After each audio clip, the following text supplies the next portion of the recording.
Well, thank you everyone for coming. So today, primarily, we're going to just do a really high-level overview. We only have an hour together. Feel free to ask your questions as they come up. And primarily, we're going to focus on that process that you go through to develop a job description, to post and recruit and hire. And we're going to talk briefly around managing staff and managing performance and conduct.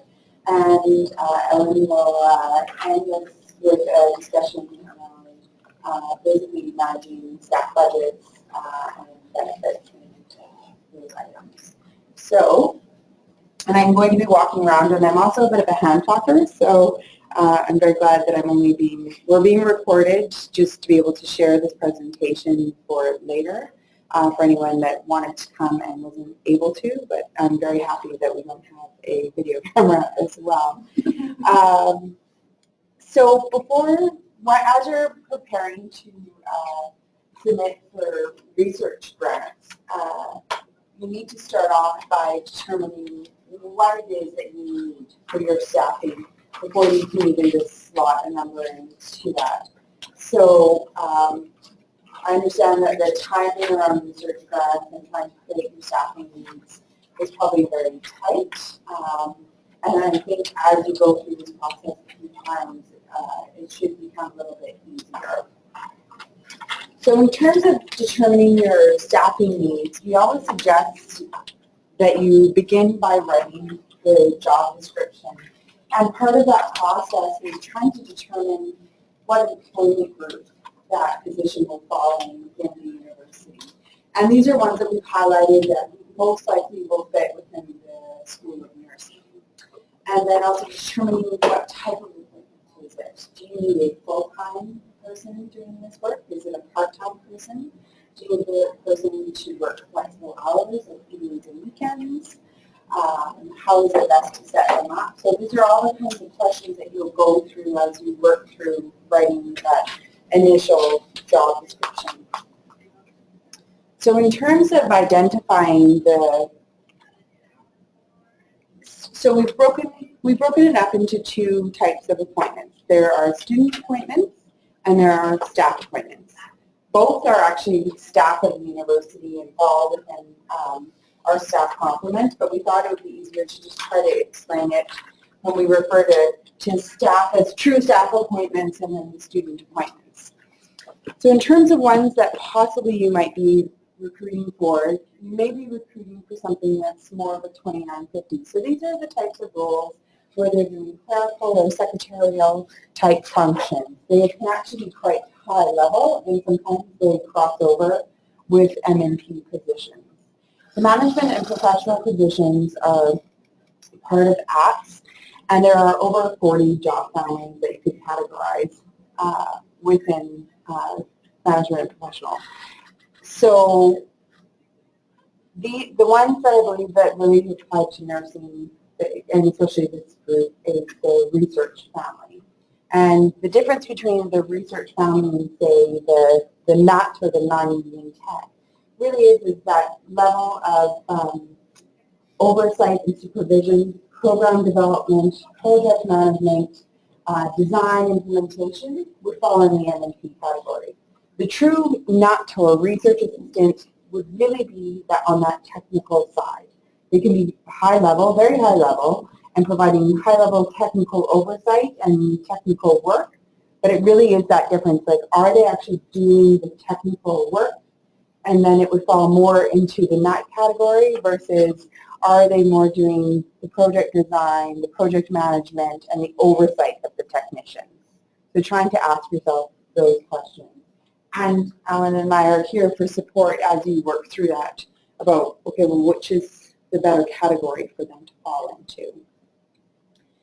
The other student appointments that exist are the UAA, the GAA, and then the GRA. Really the difference between these two groups comes down to, does their work connect to their thesis or their degree, which would fall under the graduate research assistant if it connects to actually what they're doing in terms of their schooling, whereas the UAA and the GAA is primarily focused on non-academic in nature and doesn't need to connect to their work.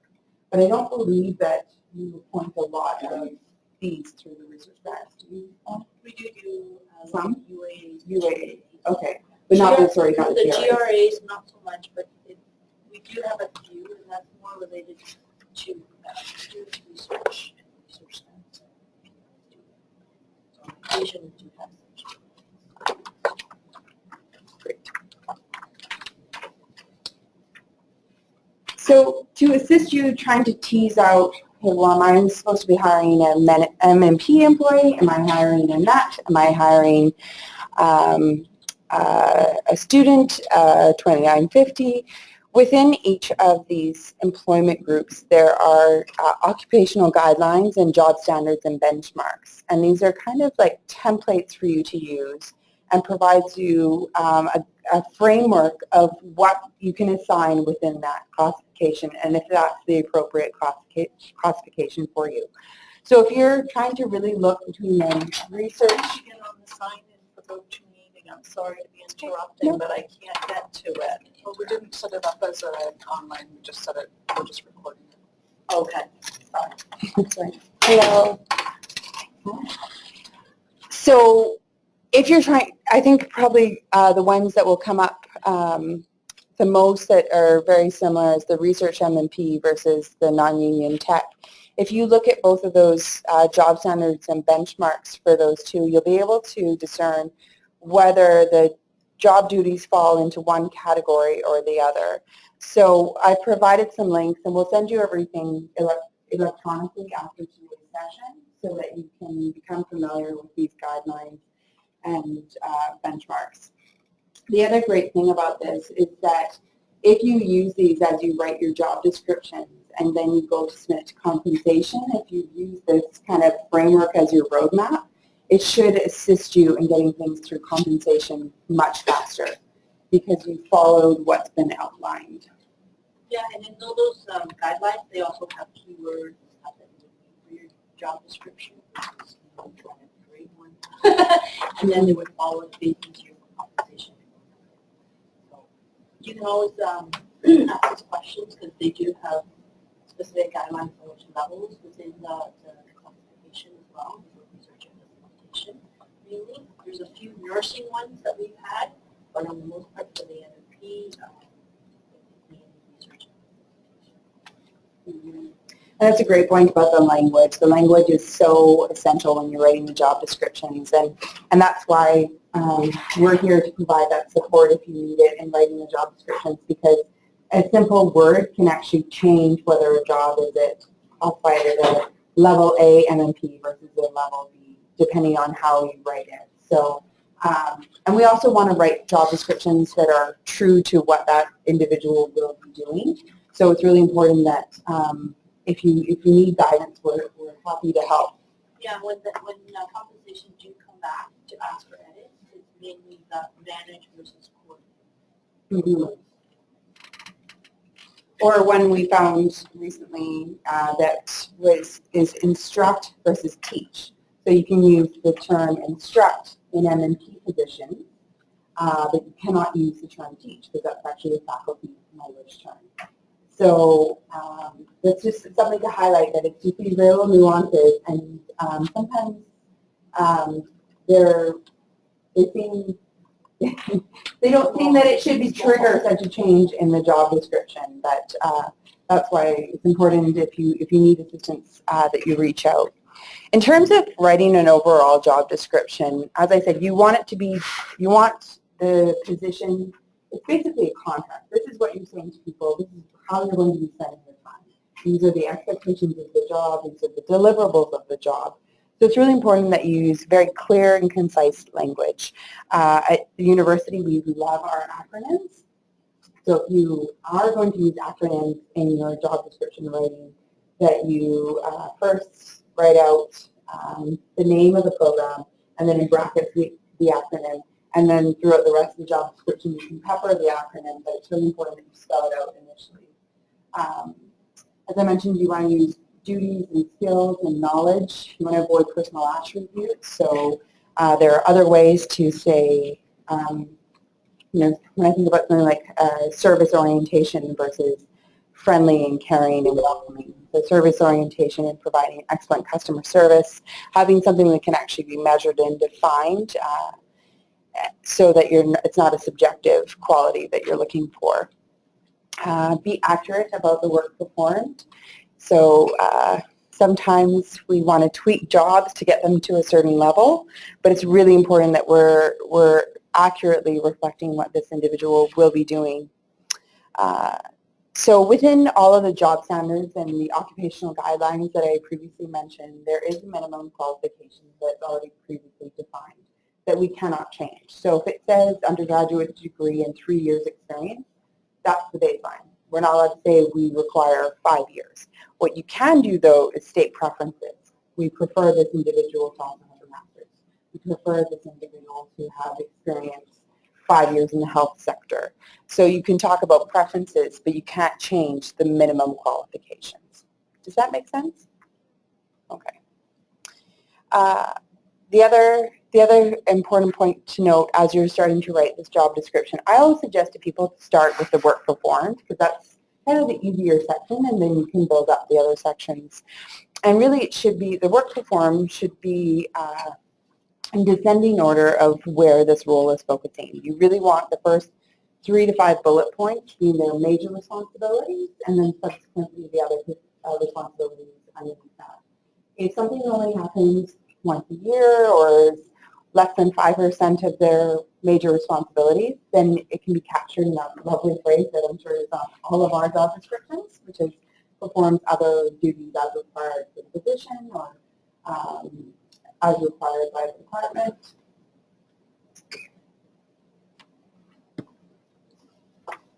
So when we get into writing the job description, keeping those things in mind around the use of language, using the occupational guidelines and standards to help build your framework, then you would be going through each of these sections. And at the back of your printouts today, I included the breakdown of the description of what needs to be in each of these sections for you.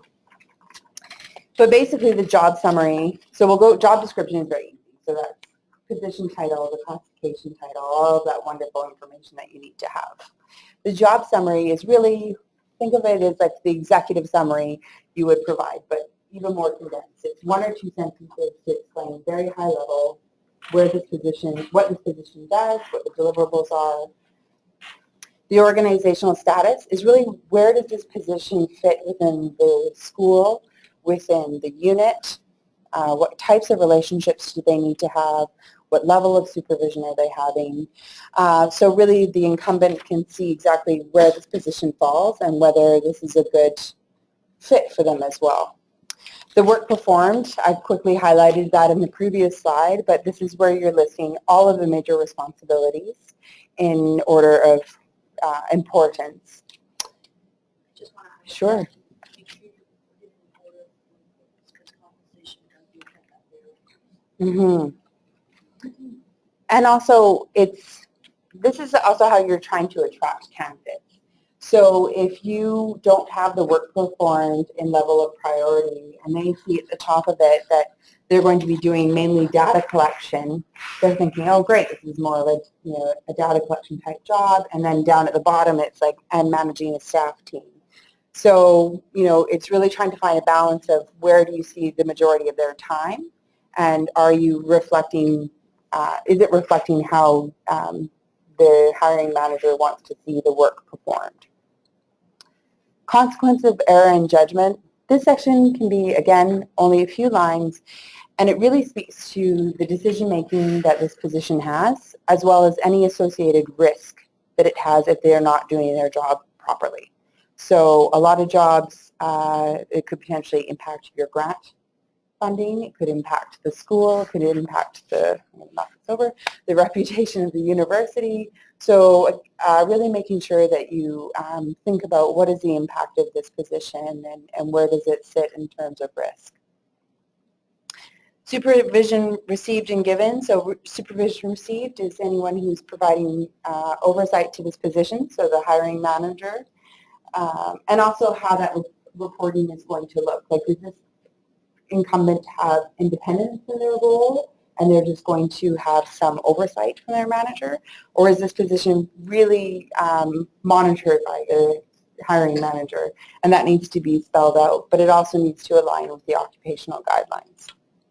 Supervision given. I always encourage people that if there are students that they may provide oversight to, or co-op or anything like that, that you include it in there. They may not be the supervisor themselves, but they may be providing some direction. And sometimes that can be enough to trigger that it's in the wrong classification or not. So it's important that you spell that out. Sometimes we might come back to you and say, actually, it doesn't need to be included, but for the people that are reviewing it, it's helpful to know the context that this position works in. And lastly is education, work experience, and skills. So this section, as I mentioned, the qualifications are already previously defined for all of our positions at the university, but this is where you can add preferences. The other thing also is to think about skills. So what skills does this individual need to have, and what do they need to demonstrate in the recruitment process? So for example, if they are working with stakeholders internally and externally, and they need to be a clear presenter and clear communicator, those skills should be reflected in the job description. Again, it helps for the incumbent coming in to understand what the expectations of them are in terms of what they need to demonstrate, but it also helps you in the recruitment process to be like, you need to have written and oral communication is really important in this role, or relationship building is really important in this role because they need to coordinate all of these different stakeholders, so that needs to be reflected. So that's a very quick, high level of the job description writing process. Yes? Yeah, about the first topic. Yes. About the job description and job summary. Yes. Different. So the job description really, all that you need to include in there is the classification. So if you need to include like the job family, but then you include research, you include that it's level A or level B and what pay grade is, and the business title that you want. And there's a lot of flexibility from the university around titles. So compensation doesn't really get involved in what we want to call people. Whereas the job summary really is that 2 to 3 sentence executive summary of the whole job description. So just kind of very high level. Does that make sense? The job description, if I remember correctly, is sort of like a table with just fields that you fill in. It's not a paragraph. It's not a paragraph. The name job description is kind of misleading for that section. It's not a description of the job. It's just those That's right. Yeah. bits of information that she uses, right? Yes. That's right. Yeah.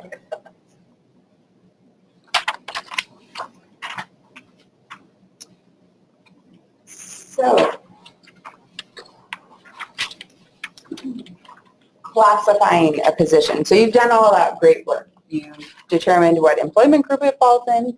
You've determined the job description. You've done all that hard work writing it and reviewing it.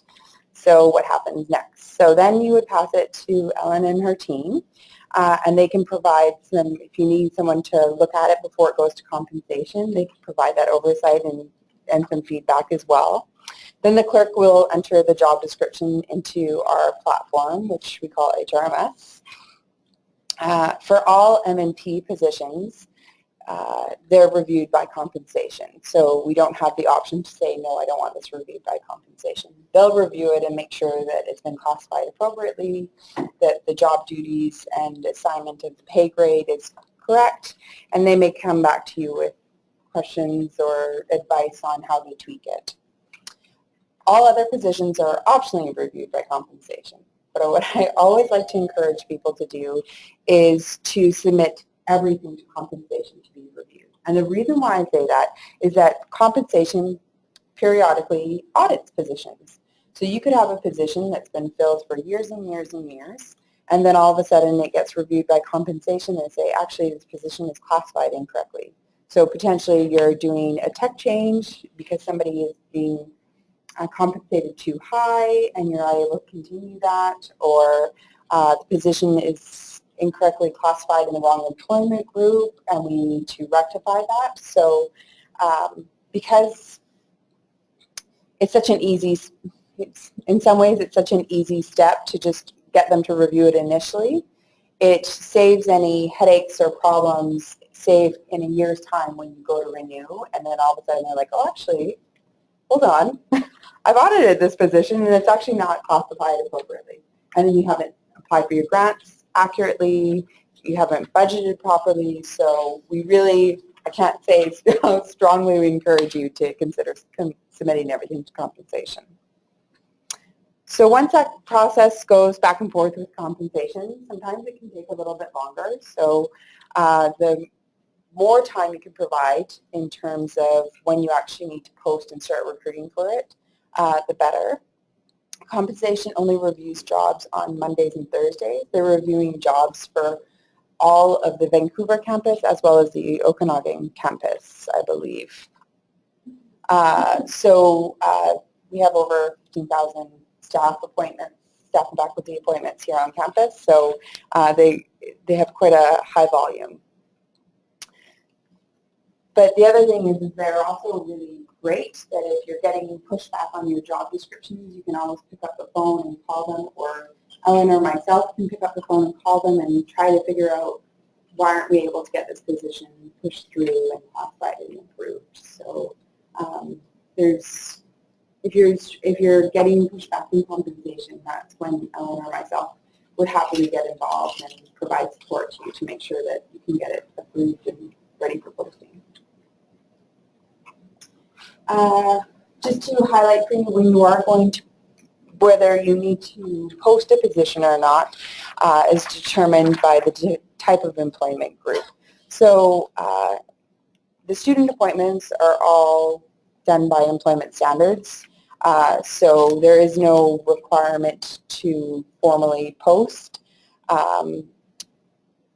With M&P and non-union tech, if the position is less than a year, you don't need to post on the UBC Careers website. Again, this is where I would recommend that if you see that potentially the funding may get renewed for the next year, that you consider posting, because if you hire somebody for less than a year and then you get approved for a renewal of funding, you cannot hire them into that next year until we've actually posted the position. So again, it's a little bit more work on the front end, but it may save you when you go for renewal, say, for the next grant cycle.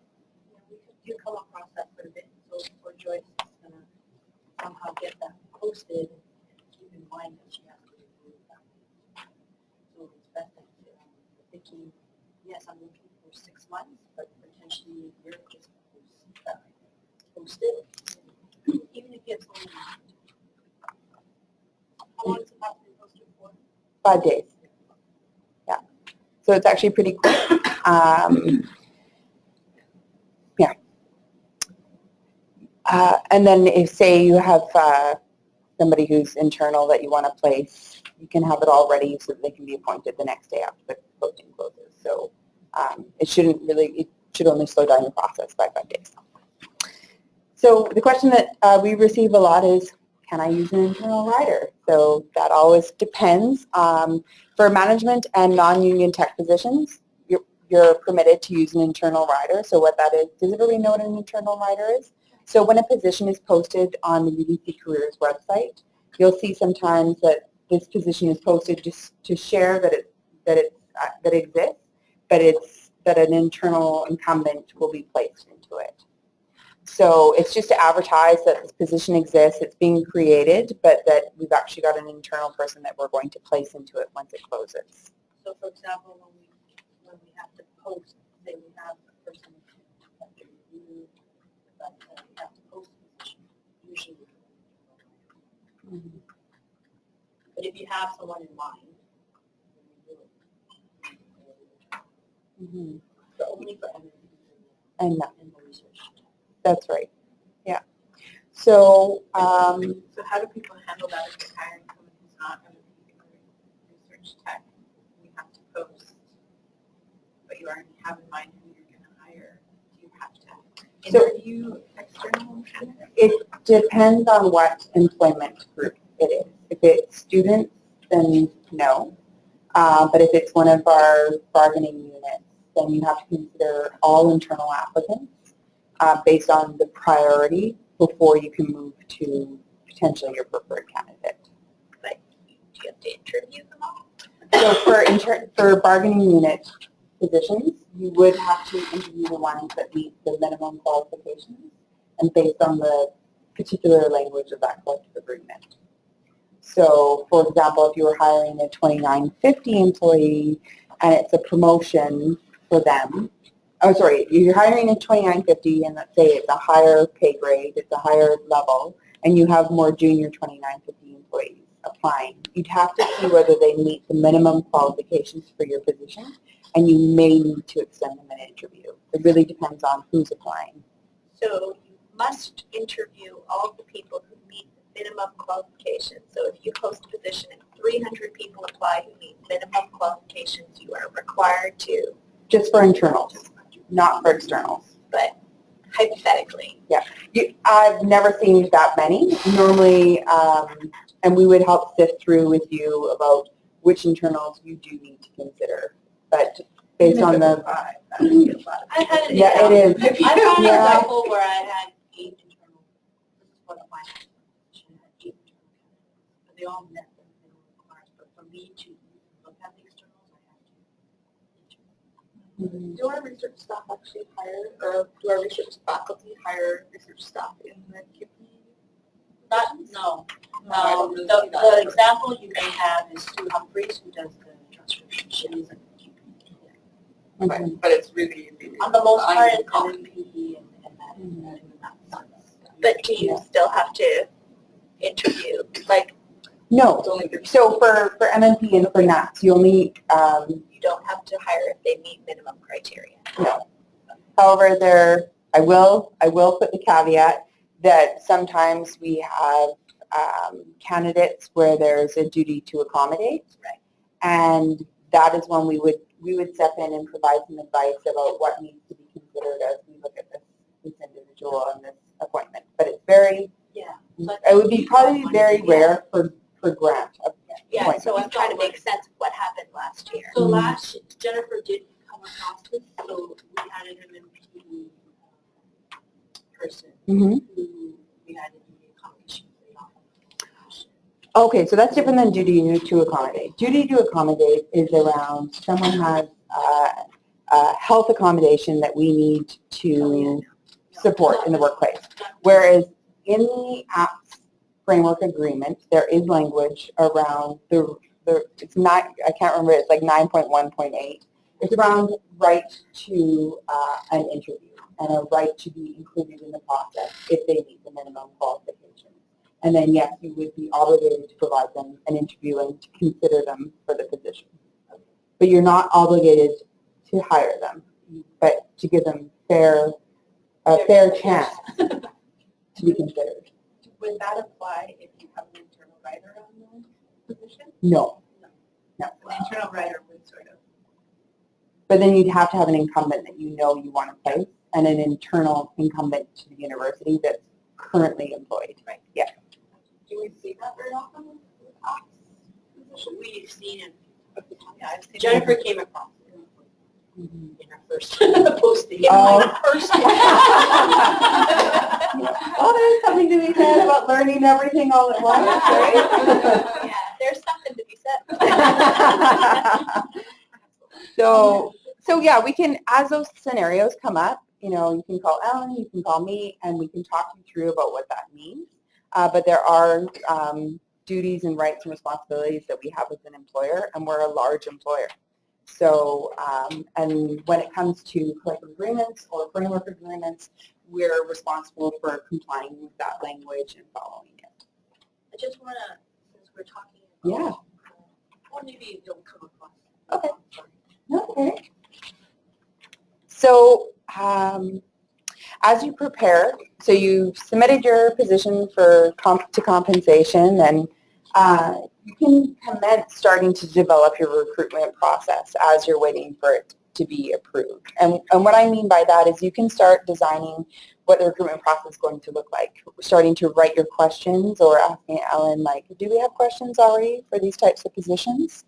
You can develop your screening tools, like whether you're going to do what we call in-basket testing. So if it's data entry or someone needs to have really strong Excel skills, there are resources on campus where you can send people for testing to see do they meet the qualifications that you need for those positions.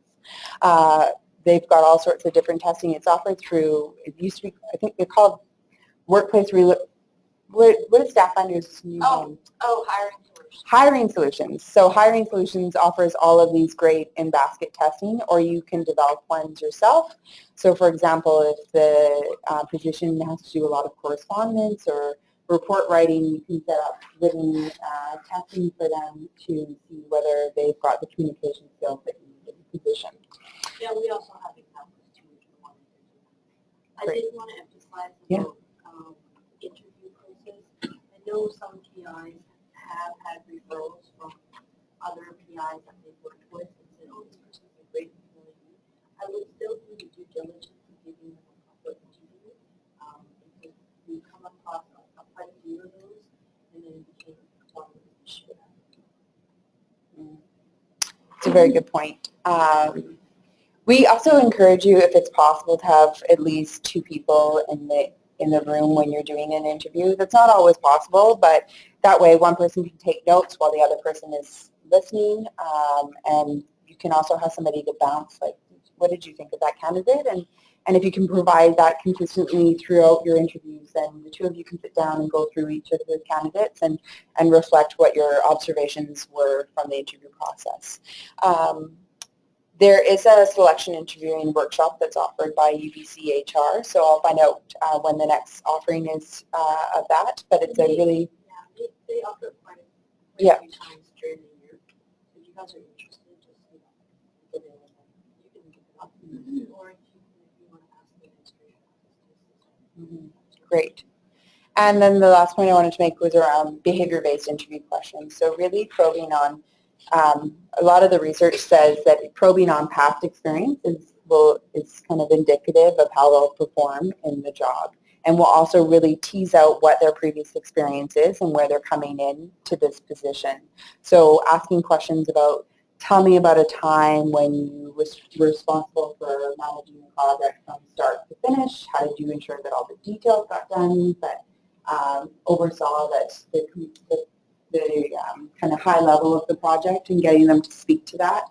Asking follow-up questions. The great thing about interviews is that you can have a format, but really depending on the incumbent's answers, might take you down a different path to be like, oh, tell me about that, and I want to probe more on that experience. So while you have a script in an interview, you have the ability to ask follow-up questions as long as you're staying away from all of the ones around human rights. The administration office has a really good list of those behavior-based questions. And when you look for your answers, I find a a lot of them give you possible scenarios that they would do if they came across a situation.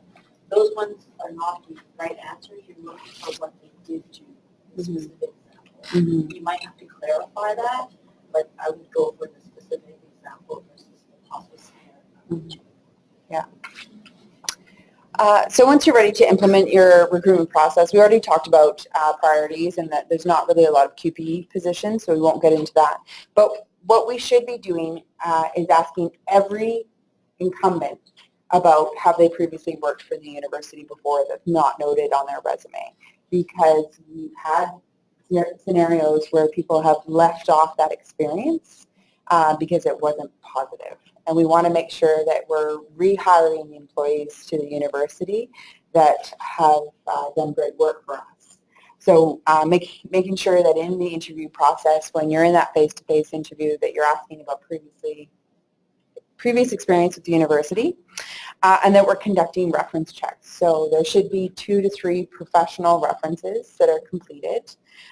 They should be verbal. We shouldn't be accepting just letters of reference. You can receive written responses to your questions from a referee, but really talking to somebody on the phone, and sometimes the tone or some other things may come up. So actually having telephone references is the most effective tool. And also, I like to look at supervisors, the direct supervisors as a reference check versus just calling. Yeah. Yes. Very good point. We are one employer, so if they are currently or have previously worked for a UBC department, you are able to call their previous supervisor and ask them for a reference.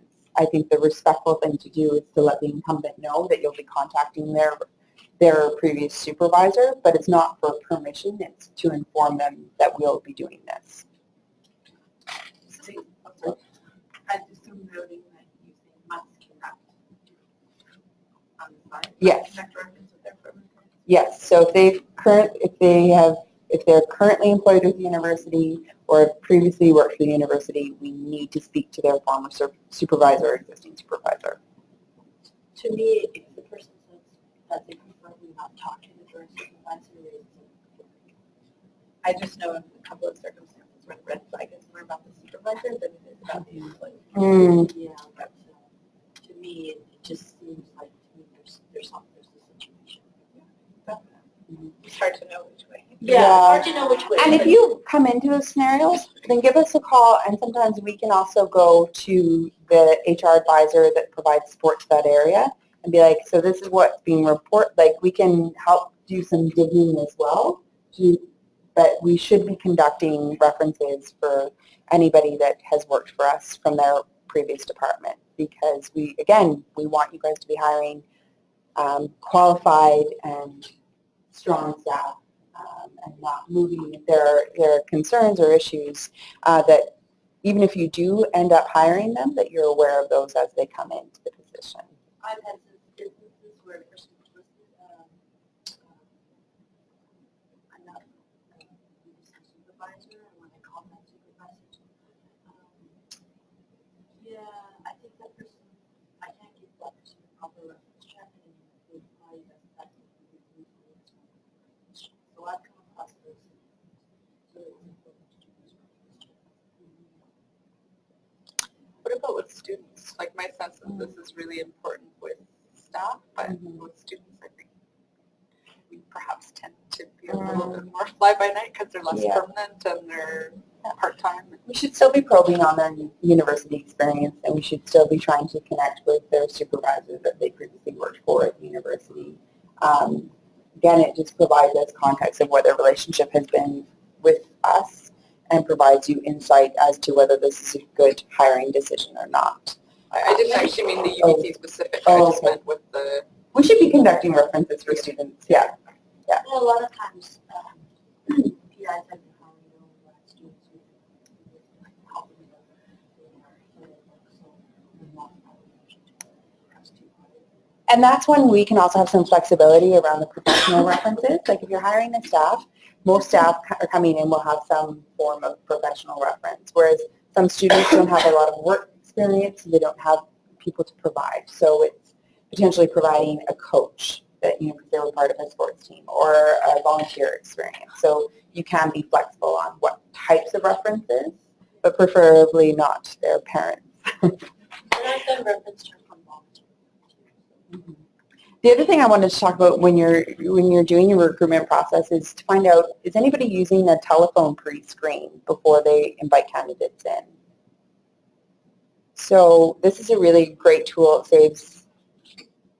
It saves a lot of time, is to, once you've shortlisted your applicants and you've decided, well, these are the 5 people or the 3 people that we want to invite in for an interview, is give them a quick call and run through a few quick high-level questions, like, you know, what interests you in the role, check on their qualifications and experience. I don't see that you noted that you have, I don't know, whatever the skill set is that you're looking for on the job description, and probe for their experience, because through that conversation you may be like, actually this isn't a good fit, and you can say, you know, actually we'll not be moving you to the next stage. But it does cut down significantly on how the interviews that you know from the outset aren't going to be aren't going to produce a strong candidate. And does that count as an interview? No, it doesn't. But it does save, honestly, it does save time because you might have like 5 people that you're interested in, and you might narrow it down to actually I'm only going to bring 2 in. And really, a telephone screening can take 5 to 10 minutes, whereas, you know, interviews can take anywhere from 25 to an hour or 2 hours. So, again, it's that front-end work which will hopefully create a more efficient process. Okay, so you've done the recruitment, you've checked the references, you've got a great candidate that you want to extend an offer to, so going through the offer of employment. So as part of the employment groups, there are pay grades and salary scales that exist for all of them, so we need to make sure that the offer is within the appropriate pay scale. We need to, if we're going to make an offer that's at midpoint, basically what we're saying is this person is going to come in and hit the ground running. They don't need a lot of training and resources and support to meet the expectations of the role. So you're able to offer at midpoint, but we advise that when you're making this offer, that you're considering, is this person going to be able to start doing the job right away, or am I going to have to spend more investment into getting them up to speed? If it's the latter, where you're going to have to be spending more time to bring them up to speed and to get them oriented and to give them skills, then it is best to offer less than midpoint. If anybody wants to hire over midpoint, so from midpoint to max, that's when you need to engage Ellen in that conversation and share with her why this candidate meets the expectations of above midpoint. We do hire employees above midpoint, but it really should be a discussion. I might be tough, might seem like come across very tough if we have that conversation. Part of it is because I have to rationalize it in the conversation as well. Ultimately, they have to. So some other things when you're going to offer employment is making sure that you're ready to inform them of all of the things that their employment offer will contain, so that there's a 12-month probationary period if you're coming into an M&P position. Outside of the university, most probationary periods are 3 months, so that is sometimes a bit of a shock to an incumbent that you didn't know. Make sure you inform them of their vacation entitlements. That's all set by agreements and framework agreements, so it's not something that we can negotiate. And then just know that a verbal offer is binding. So if you make an offer and a contract with someone, that's a binding contract. So we want to make sure that what we're offering them is accurate and has had whoever needs to approve it has approved it. And make sure you talk about the salary piece, that it's within the guidelines, because I've had instances where the PI has promised so much money based on their education versus their experience, and that becomes a real tough threshold. Ellen and her team will help prepare the letter of offer and all of the onboarding paperwork. They'll provide the hiring manager and the incumbent the CWL and their PIN so they can set up a CWL account. As all of you know, you need to have a CWL account to have any access to anything else at the university, but that can be set up prior to their start date. So that is what triggers them being able to be set up on email, for them to have access to any proprietary software that we have. So that really is a trigger for other access. If they are a currently RE student and they don't need to apply for a new CWL, they just have to do something to their student CWL. So just keep that in mind and let us know. Always has been, it just hasn't been, discussed. So far, and we keep I've had across a lot of students who have separate CWL. Yeah, but now all they do is they put their employee number in their student CWL and they can just because we don't want to create too many CWLs. Or were they double? You used to have both? One for a student, one for a staff? Well, Oh. I think Joyce can maybe touch on your experience. Did you have to have two CWO? You always had the one, she's HR. Oh. But on the most part, some students did realize they could use their students. I see. Is it helpful, Joyce, when we send you students, graduate assistants, we also send you their current CWL? To set up their accounts, like the access and back now? Yeah. Yeah. So if you have your whole list, your checklist of things you send, and I always forget one. And so CWL of a current student would be helpful as well. I have a question about that, just Yeah. because I have a student that came to me and they said that they're unable to sign onto the MSP page to view their pay stub using their student one. So I'm just kind of curious how they can go in and then input that employee number. Do they have to do it themselves? Or They have to do it themselves. So you go to my account, for the CWL, and just add your employee ID and a 4-digit PIN number that they can get from HR person, and that should make them link.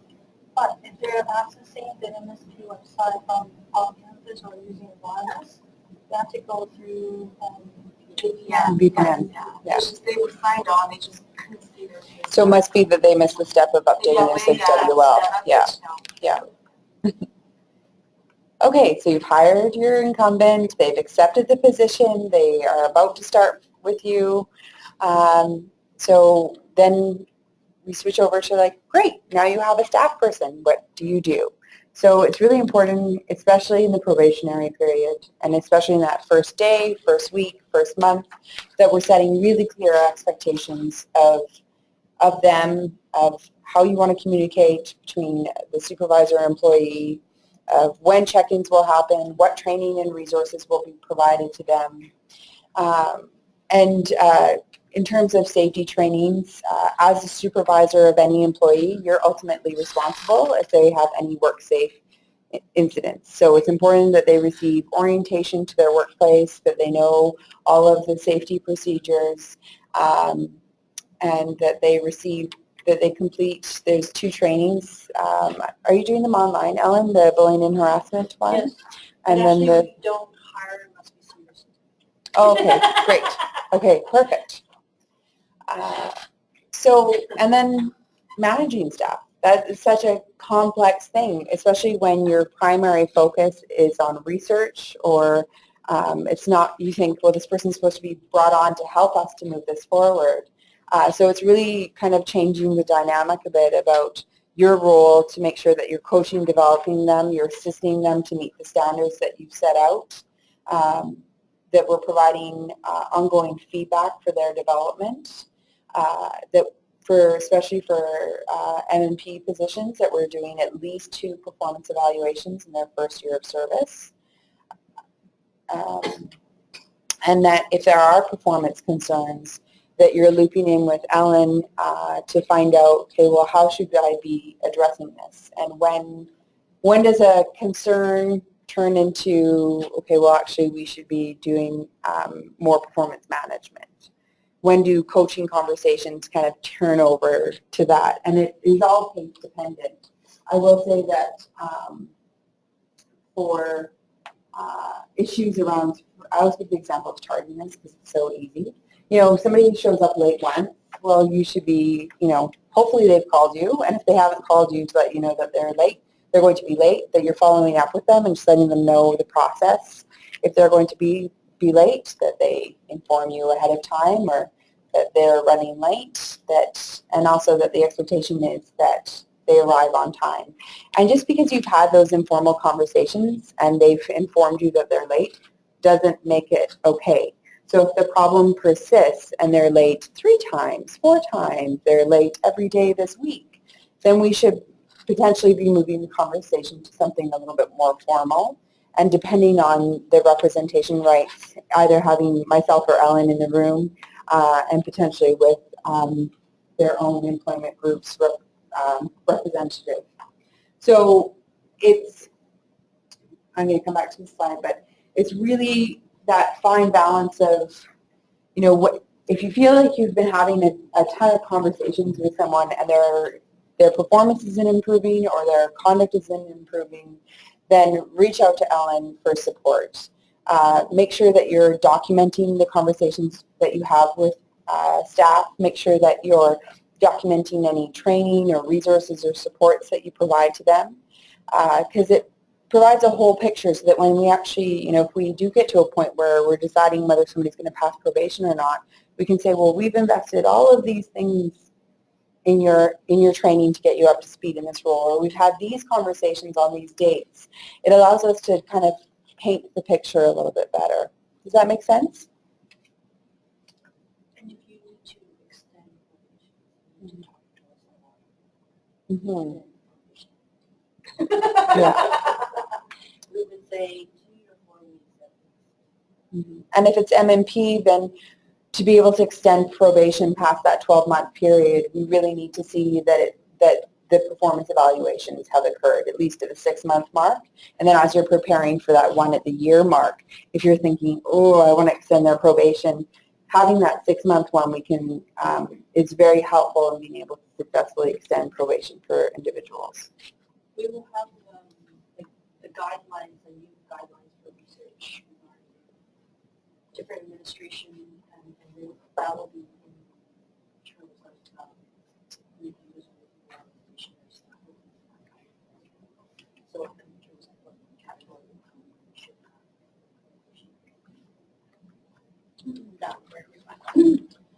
We have there is a tri-council training session coming in this week. Once we finish that, we're hoping it will be on the new portal, which will be live for 4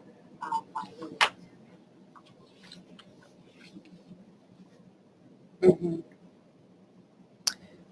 So this is kind of my least favorite answer when I'm when I talk to clients in HR. It's like, well, it's all case by case, and so call us. But I really mean that. Call Ellen or call myself if you're experiencing troubles with a new hire or with an existing employee, and we can talk you through it and talk through a plan. And the earlier you can involve HR in the process, the better, because even if it takes a turn for the better and the person starts improving, that's great news. But if it's leading to a point where we might be rejecting somebody during probation or having to start performance management, the earlier we can be involved, the better, because we can provide you advice and some insight on how to stick handle the issues. So I'm going to turn it over to Ellen to quickly go through the budget. So the budget piece, Megan's already mentioned about the job, sort of the guidelines and so forth. So you can go there, see what sort of, research manager you're looking for, RA you're looking for. And then there's a salary matrix that is updated, and it will have dates and when the last update was and so forth. And you kind of match it up. You come to us as well as Joyce or myself, and to understand how to read those columns and rows and so forth. So that we have that for the research and facilitation, because that's mainly many of you are using that classification in MP. And then for the research checks, there's different RA1, RA2, all the way to 4 and 5. The maximum is that 4. And budget realistic based on that salary matrix, which can change periodically, so the link is there, so it does update. Keep in mind for the probationary increase for MMP, we have a guideline of 4%. I also take that into consideration when giving their first meal offer. I think this person is really good and we don't have probation in here, and usually help. I'm not saying this is good practice that I've done in the past, is we necessarily offer the midpoint right away. If you want to be close to it, maybe offer midpoint minus the 1%. Say, once you pass probation, you'll be at midpoint, and then you can consider for merit. And then budget that. General wage increases are outlined in agreements. We can keep you informed, just let us know. We do have a couple years for based on the agreements when you're ratifying and so forth. always ask that when you're applying for your application for the budget columns in. Allow for vacation and stat holiday pay. I know that sometimes when the employee does not take their vacation, a lot of vacation, that there may be a payout on termination. That's what you mean by that, not that we need to add on to what we Just allow for it. Economic Stability Fund dividends is just to, it doesn't happen very often, once in a while. The cost of living is a little high. We get a little boost. I think the last one was in March, 0.00. Midpoint progression, so keep in mind if they're not quite at midpoint, that they're expected to reach midpoint by the 4th year. And so there would be yearly increases. If you need help with that, we can help you with that as well. What happens if someone hasn't reached midpoint by the end of the 4th year?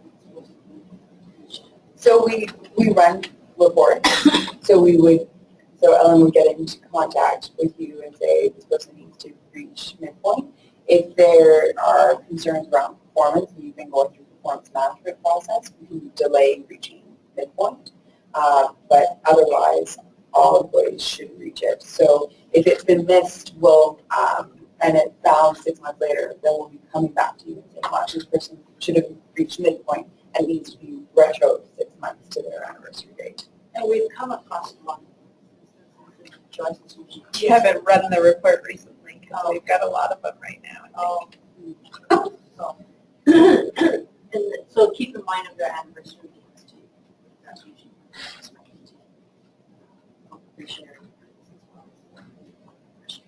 Does that 2nd year or 4th year apply if they've changed job titles within?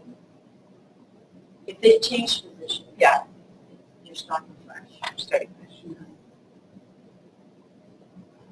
The title may be the same, but your Job. yeah. Yeah, if it's a brand new appointment, then Okay, for QP positions, there's not many in the research piece, but they are going to get a step increase at their anniversary date. And then once the MNP employee has reached midpoint, they're eligible for merit. And that needs to be considered. We do have sort of what is expected of 1%, 2%, 3%, but you can't not let us know that you consider 2%. So Joyce and Starchies, we haven't heard from you, and this person's contributor, what decision.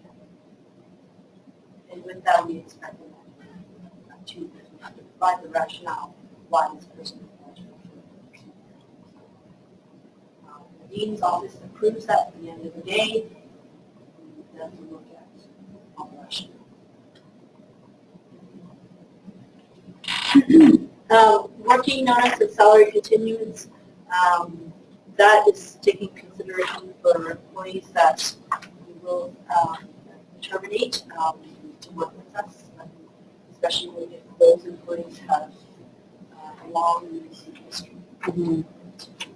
So we look at continuous service with the university. So you may have only hired them for a year in your grant, but they may have worked with the university for 5 years previous to that. There are ways around, avoiding having to do like salary continuance at the end of the appointment. So we do, here's your appointment, welcome to this position, and here's your notice that it will be ending.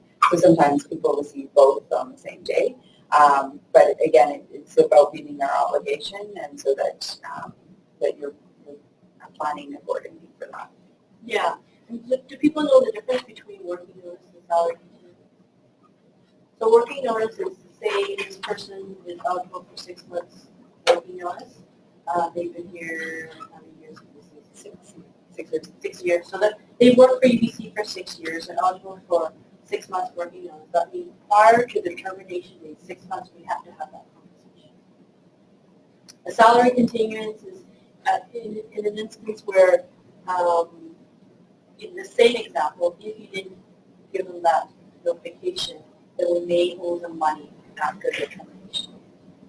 And how does that work if you hired them for a contract? Like if you said it was a 6-month contract? Then, like, It's around continuous service with the university. Yeah. So the contract in theory may have an end date, but the employment relationship hasn't. We haven't properly provided notice. So if you are going to extend a 6-month term of appointment to someone, we need to look at their history prior to coming to you with the university to find out, well, actually, you may have to be an 8-month appointment because they worked for the university for 8 years. Or you may have to do 6 months of working notice and then pay them out 2 months of salary continuance. which is important. There's slides that you asked about. So we don't want to discourage you from hiring people that have worked for the university, but it is part of our obligation to make sure that we're providing adequate notice that someone's appointment is coming to an end. Does that time include so a GAA and become a postdoc? We'd have to look. Do that, or is it just when I become a professional? We'd have to look at their entire history about, like, did they have a break between GAA and coming back on? So say they were a GAA and then took 2 months, like had 2 months of no work, and then were rehired, we'd go from that rehire date. But if they went from GAA and the next day they started in staff appointments, then we would look at it as continuous service. We can help you with that if you're not sure. We definitely have many of those, including myself. Managing staff and benefits expenses. So we do give you general ledger within the first week of the following month of the past month's expenses. So do have, and you do check them. We've been doing some paper copies, majority electronically. We prefer electronically. And have your research manager have access to payroll and inquiry. If you don't know how to look that up, we can always provide you with a training with someone myself. It's quite easy. It just looks like the general ledger, but it's just the payroll information. Check for unusual activity on the general ledger, such as overtime.